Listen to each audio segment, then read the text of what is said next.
Hey everyone, how's it going? Welcome to another video from JP Tech. This video is going to be a detailed analysis on the 8700K running at a 4.3 gigahertz all-core.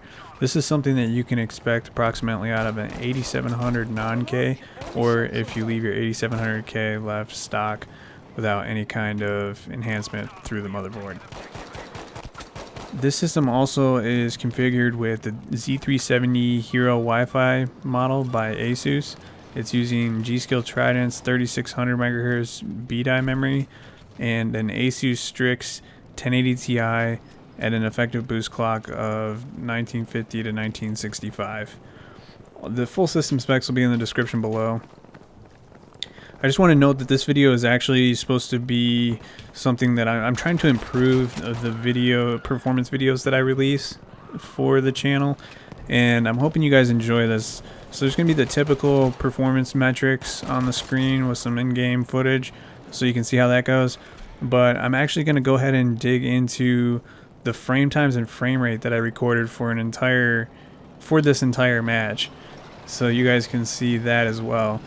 I'm pretty excited about doing this. I hope you guys like it as well.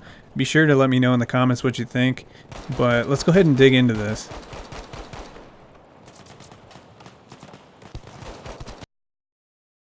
Alright guys, so let's go ahead and take a look at the detailed information that I recorded during 17 minutes and 40 seconds of gameplay. The text might be a little bit small, but I'll read it out for you. For the entire 17 minutes and 40 seconds, I averaged 118 frames per second with this configuration.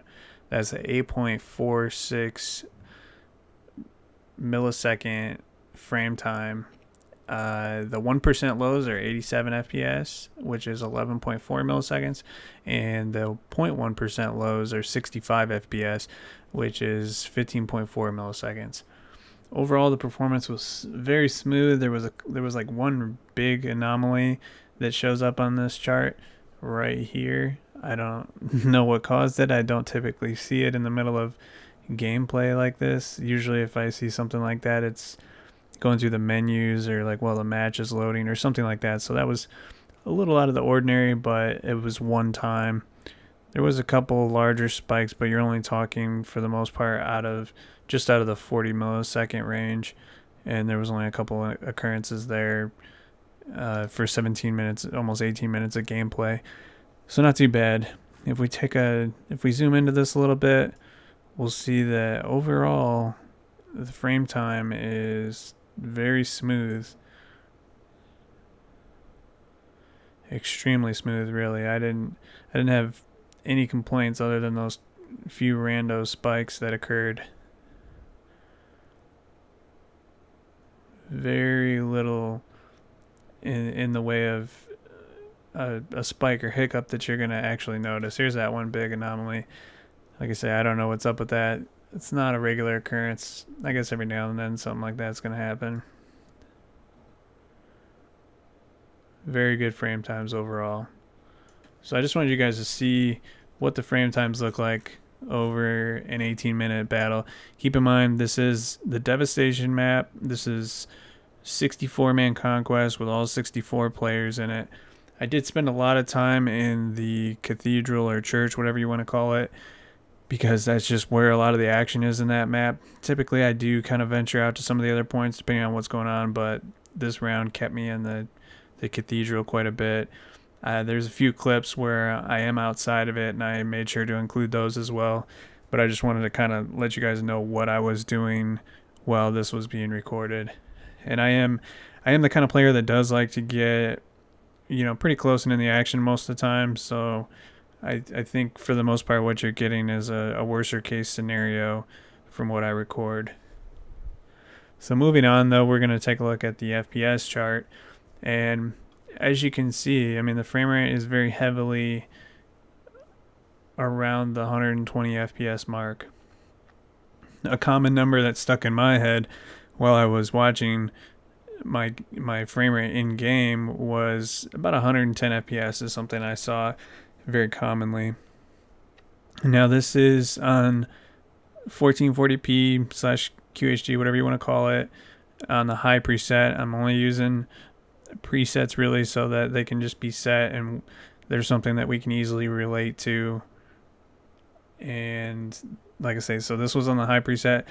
GPU memory restriction was off and future frame rendering was on, as those do affect performance.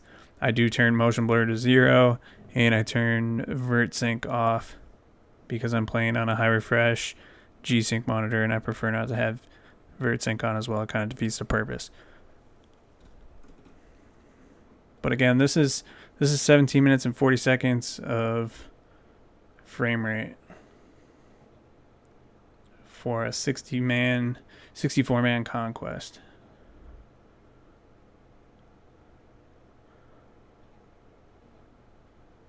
So I thought you guys would find it interesting to have the entire match information recorded.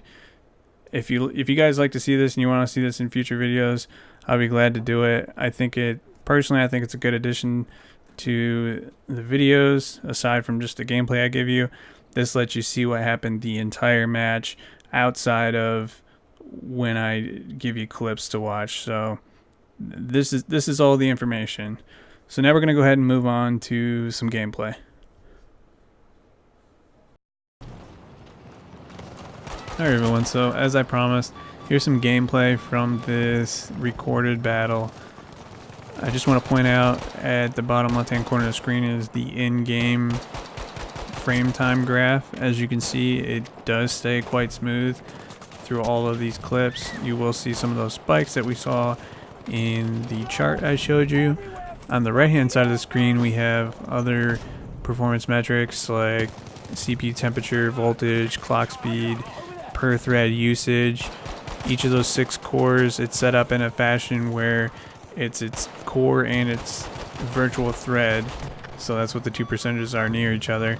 There's the total CPU usage, overall system memory, GPU temp, GPU clock, GPU memory percentage used, and GPU load. And to finish it off, there's FPS. GPU load is a pretty important thing that you'll want to watch in any of these videos, and it just demonstrates how well the processor is keeping the GPU fed with work. Basically, you always want to see your GPU load high, unless you're doing something like capping frame rates. Those are instances where you would see the GPU at a lower rate, or you're at, extremely high FPS. In a game like this, it would be something like, say you're at like 200 FPS.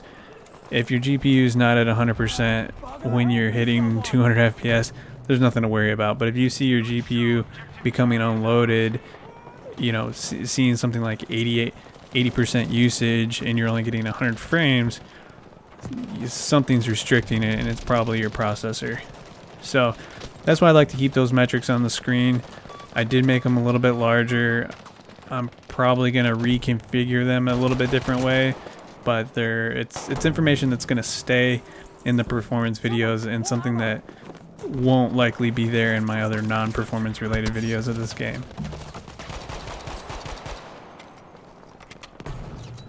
So I hope you guys enjoy the rest of this video. I hope you like the new way of adding the full match performance information. I'm going to continue to try to give as much information as I can in these videos and just do these performance results justice. I'll likely shorten up or extend even the spending time on the graph based on the feedback I get. So I really look forward to what you guys have to say in the comments. But as always, guys, if you like this video, give me a thumbs up. If you want to see more JP Tech, of course, subscribe. And until the next one, I'll see you guys around.